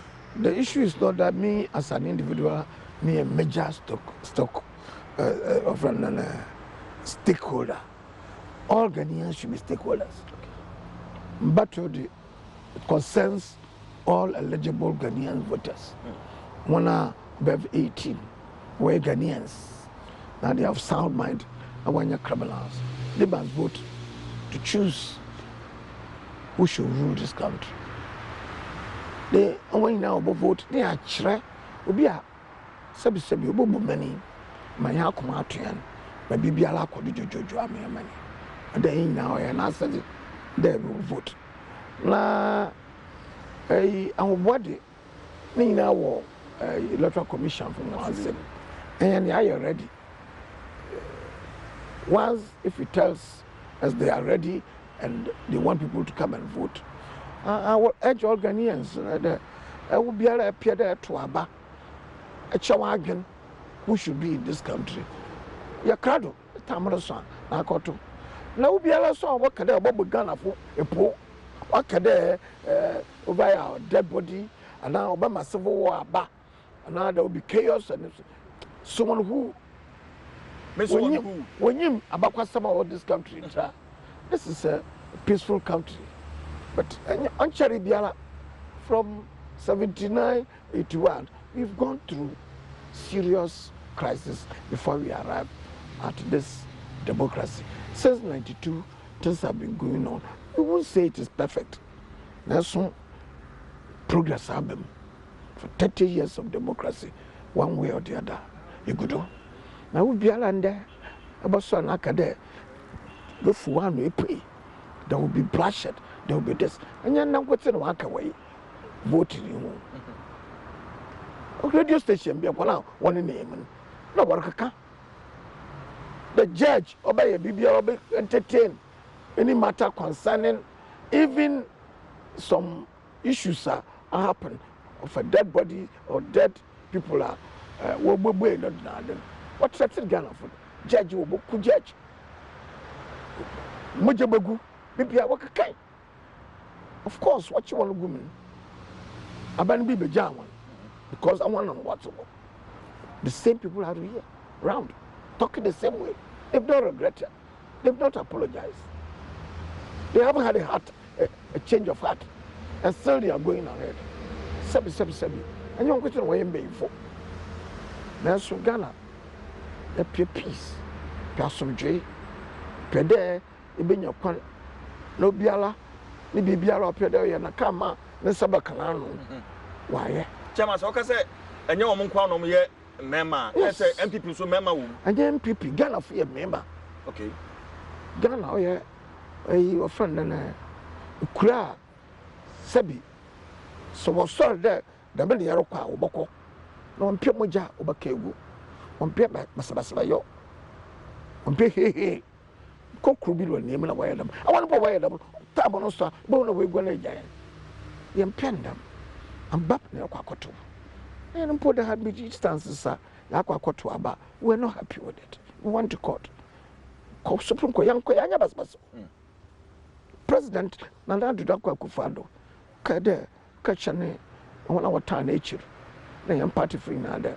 He's not happy with the judgment, but let's go on. The court has spoken. Decision will be taken according to the law of this country, according to the constitution of this country. And you're hearing the constitution in Ghana free now, if we should say so. The legitimate operating the constitution.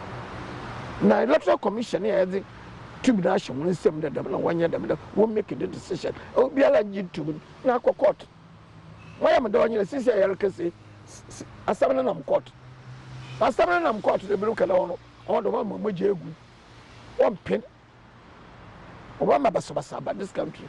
Of course, it's a wrong position they have taken. That position, and they are a bought more as MPP, more.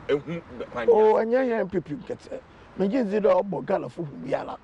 In this country, there is law. The security forces will take care of those who want to turn this country upside down. Today, it won't happen. I believe it's not that just our party, MPP, will say we won't agree or we will meet the people and don't know. Ghanaians should be prepared to take them on headlong. But even now, if they say so, they misbehave, the law should take it. Of course, to deal with those who are threatening the peace of this country by making very, very bad and threatening statements to Ghanaians. The law should take care of them. So what positions be to say breeder documents electoral commission no the Juma to say Ghana card and the passport. Nipa dodo or more Ghana card. Nipa dodo or more passport Ghana ha. You are going back to the same question. Me position, just a brief one. Now imagine so the next question.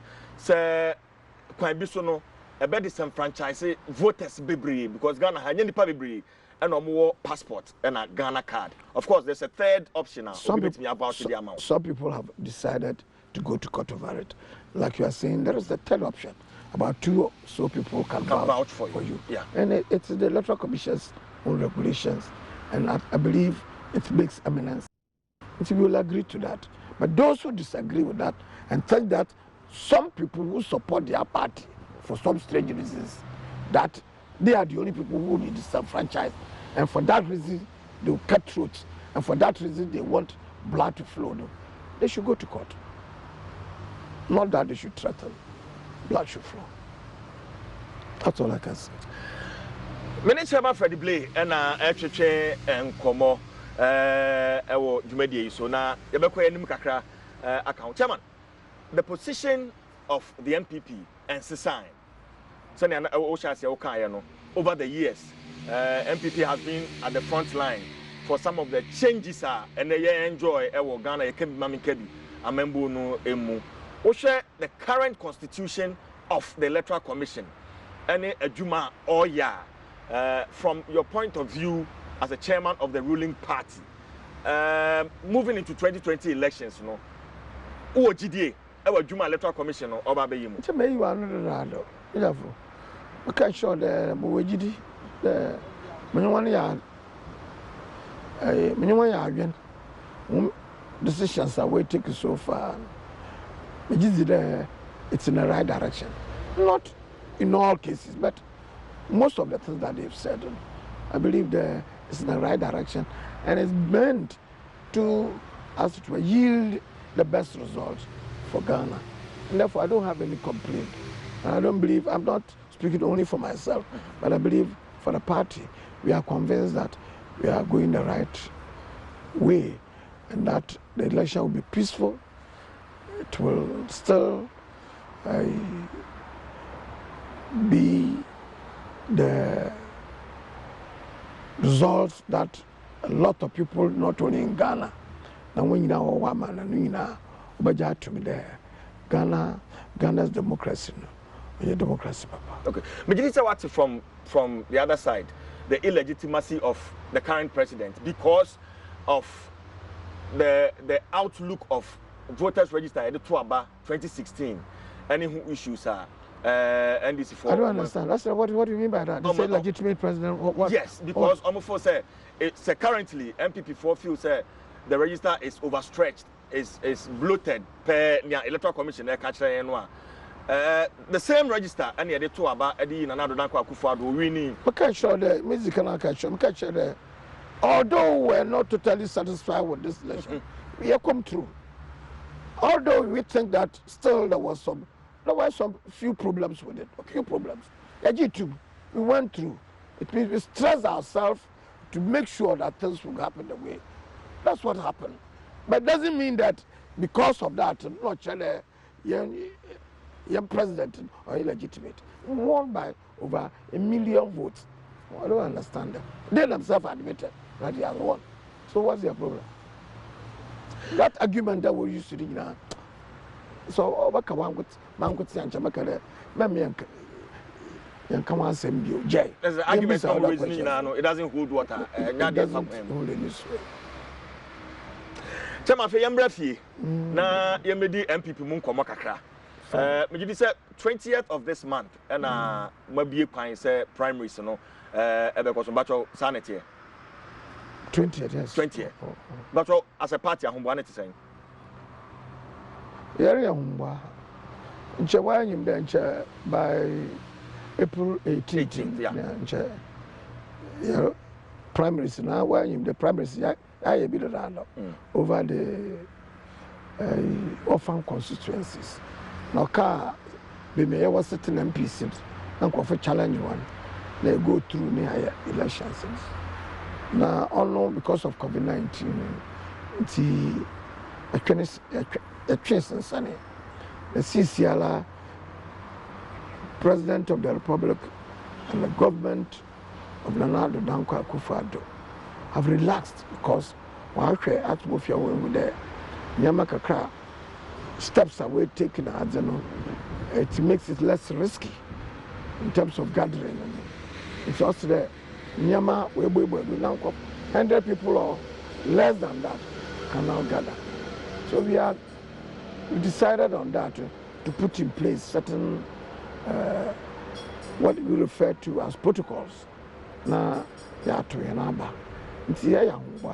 By the 20th, you feel that I crowd near to Abani individuals were either a certain MPs now or the our contest one. I can resource my bear. Chama Osaka petition be from any constituency on the candidature. It means our office now, but there are pockets of issues as a constituency need be few say. Yeah, the candidates be show we unopposed, we are sitting MP into be uncontested. These agitations, but what to be? I would put it that way. Agitations in the P. No, I put himself up now. Consistency be up there. Nay, Yejimin. Into my man of Kalman Bakra. And report back there. You don't NDC, you won't change it. On my magic card door. Oh, candidates need to hold mommy and this for a mobile contest. A bit more way with that amount for you there, where candidates are being sponsored by the opposition and for their own tactical reasons. Who I will feel that candidate you'll be. Oba, Hoyan Kakra. It's your support to be a no one yet. No, these are some of the considerations. And you want to question why? And you say, now petitions in the Africa's for Kalabuku. It's from several. It's good. Boku. Let me please. Adom, yeah. Adom, yeah. If you be several places over. Now, and yeah, we don't make the decision based on petitions only. And I went constitution and he have made regulations towards the primaries. Regulations in there. I will be a member of the party with over 2 years experience or membership. And yeah, criminal. And above 18. Now, kita dual, kita passport on you in accord with a Ghana's passport that because the constitution says so. You can apply to do that. Now, when you apply, we set up a committee, vetting committee, to take you to whether you have good character, whether you believe in the philosophy of the party, whether you work towards the party to nurture it, and whether other things that the party holds on to, you'll be okay as a candidate for the party. Depending on circumstances, even now, are setting up. The committee goes around and vet you. When they vet you and you are okay, they will make recommendations. If they make recommendation and now our 1, 2, now you are not happy, one way or the other, and I appeal, there was appeal committee or from bankrupt, they take you through, and they what you to man, what you to, when you to man, what can I appeal, you have to able, and they are able. We are not sure what decision was taken before no, on the SBA Juma. Why we are what born now? After the appeal committee, what about now steering committee so I wear. Now steering committee okay. Now you take certain political decisions. And I'm saying political decisions. Yes. Because the party political decision you be there a majority leader or a party or a group on your group or a leader of the caucus or parliament. Then period will be a challenge for now. Because sorry, Juma, and sometimes when you constituency that much, and therefore we want to give him a free hand to do. But nobody should challenge him. Buara Minister at the moment here, Juma or COVID-19 on the Girano up and down a minister. Meetings when you call the Polo campaign for everything. They feel there only until the Bama of Makama Yamobialan challenge. No, about parliament. It's a very serious decision that the party takes. We agree to do that. There have been other places, I'm to mention but baby one for strategic reasons. The party decides that for primaries, we are challenging. We need this man's efforts in parliament to help us do a very good job there, or critical. Not only in this constituency, but for the party and for the government. It's done everywhere, in London and elsewhere. Challenge. Then we go down to persuade or young Krofa or Pierre put up that challenge. We try to explain that man 1 hour what 1 hour. When you're easy, some cases. Chairman, me no be adwin say enye easy because for instance, Doma constituency, Offenso North, and there are issues. Party members, omo bodua, she party office, and it's man. These political decisions here will come once a minute. Yes. And have more fortunes moving into 2020 elections. Maka sure they are easy. We take several other things into consideration. Some votes even. And you'll be paid to know independent. Independent. Yeah. Once the party have taken a decision, you say you are going to independent. We can't force you. But maybe on your party in with that critical decision that has been taken. About Mala, we will lose a few votes in that particular constituency. But I'm going to gain more in another constituency. And when the decision here taken is helped us in parliament. It's helped us in organizing the party, not only in the constituency, but outside the constituency. But decisions that you take, you weigh it. That's why I'm saying those decisions are very political. In some cases, it may not be popular. In some cases, immediately, may not be popular. Because Shesen Kamobe man mebunu, omo ba no so kwan, omo pese omo gina. Oh, Marty that. Oh, ya no kwa. Na nya one constituency go say na ya ba makwan my member. Several places. Absolutely. Now 1 or 2, maybe you how many 275 constituencies in this country. If we want one place, 1 or 2 reasons. As the babuni 1 2 1 one kind of kakra. The next time they will swamp it on the Malama. Let's ask it. You mean, one period, independent. It has happened, not now. Last 2016, it happened. But it's a 3 age in some cases. If you know one period, they went their own way. Then maybe they are repeating the results. But the ones what's happening, tell me what you want arrangement. Now, you'll be appeased in one way or the other. Maybe you may not be appeased immediately, but if the party stays in power for a longer time, because you agreed, because again, may papa, vote your party, the party trado, or cherry kakran. Now what time was so? That kind of way I'm pen. Na prakunala what no ede yejinado na mo kwan mai na do wana oba ka kakra nsi edu bi na ya man kada or you playing like that, it's a bit tricky. Or you da I really am part of being one way. No, what is your party card? What is your party flag? What about the account?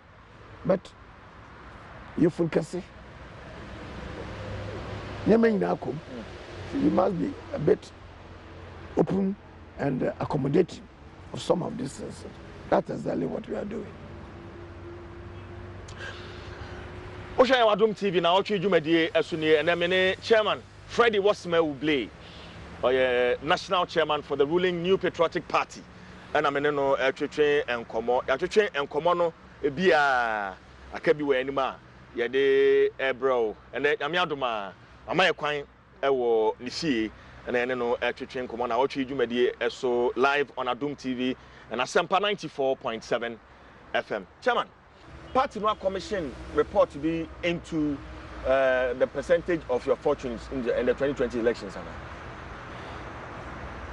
The party committee, a lot of polls are going on. Okay, but as a New Patriotic Party, I wouldn't say yes or no to that. I won't tell you yes or no. Okay, definitely we will do that. Okay, definitely. But maybe I would say percentage margin saying moving into 2020 elections and OSHA at the saying for the MPP. Percentages now. What I can tell you, what that we will confidently win the elections. The MPP will confidently win the 2020 elections. That's what I can tell you. By percentage margin, I won't give you a percentage margin for now. It's too early to give you a percentage. It's too early to give me a percentage. Yes. Well, Chairman, Yambra political life, political career. In himself, shall say PNDC Munina, now we are putting a at a point, Crano, Amayo Semia, and Tinae Pewo,